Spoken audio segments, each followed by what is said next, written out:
聊聊电影海报。刚才你说到夏加尔那个画，然后那个电影海报，我印象里边比较能记得住的是那个发条城的海报，又有装饰性，非常经典。当然，这个片子也是在那个时代非常超前。电影的名字、电影的海报，非常影响你去看这个电影的动机。这个其实也是很经典，他一下子就把整个电影的精髓交代清楚。这不也是他影片当中最经典的一幕吗？而且这个就是他来自于米开朗基罗穹顶上的那幅诺基亚开机画面。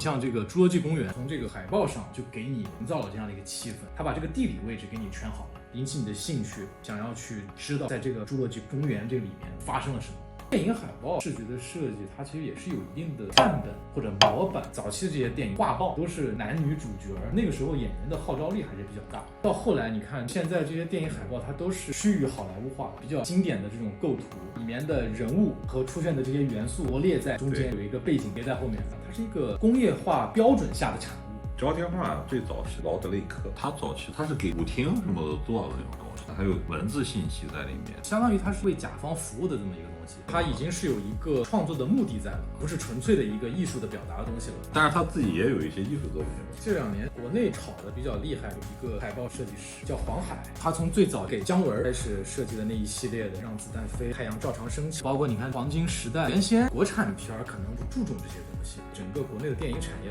发展到一定阶段开始重视这一块了。黄海他原先是在广告公司，然后专门就开始做这个事情，真的可以说是国内电影海报第一人。但呢，这同样我觉得从另一个方面也说明了一定问题，这方面的人才太缺失了。我是觉得不是人才缺失，大家觉得这个好就一窝蜂的全用上，太窄了。一旦我们推出一个人以后，大家就迅速的把它神化，不利于这个行业的发展。不过，但是这个东西谁也左右不了，特别是在这种流量时代。说回到西方电影工业，以美国好莱坞为标准的话，他们的海报的出产，它是已经到了一个工业化的水准上，整体水准，不是说某一个人被推到了神坛的位置。这2年国内也是大大小小的各种电影节，从电影节的海报又看出一些很有意思的东西，特别是像去年吧，北京国际电影节，他那个海报设计的那个事件，行业内的人都非常熟知的一个设计师叫做刘志志，他在北京创立的设计工作室例如静止，他们为那一届的北京国际电影节设计的先行的一个概念海报，一下子这个事件在网上发酵，可以说是让设计这个东西出圈了。但是呢，就是恶评如潮。你再看看往年的电影节的海报，你就看出来问题在哪了。它这步子一下子迈得太大了，早些年的这些设计真的是太辣眼睛了。刘志他们整个团队设计的这套视觉，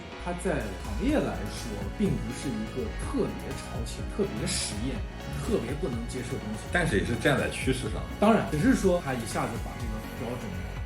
太高了，或者说走得太远了。当然，它带来的一个东西引起了广泛的讨论，大家能看到说，其实电影海报、视觉海报也是能值得大家去讨论的，能是被大家重视的。你看它前面那些海报，如果说再过下去10年20年，回头看，当它变成一种历史产物、时代产物的时候，它就具备它自身的一些特点。就是我有一个朋友，他们仿照以前的那种华丽，拍了一系列片。去年吧，巴黎世家不是做了一套，这巴黎世家其实就是在走这个东西，视觉创意的东西都是开始借鉴这样的一些元素。我觉得主要是在你所在的这个时代，给你带来一种不一样的视觉。很多无论是设计也好，还是什么也好，他们抓到了一个风口。作为专业的人来说，其实你能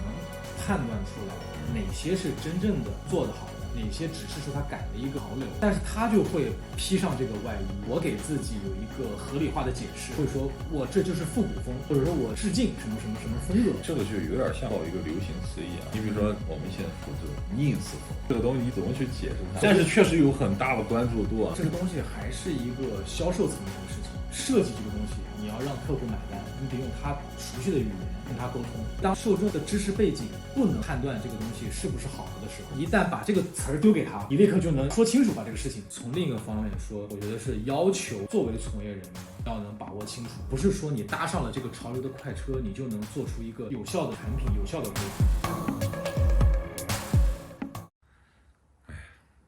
再往下聊还聊啥啊？可以聊，就是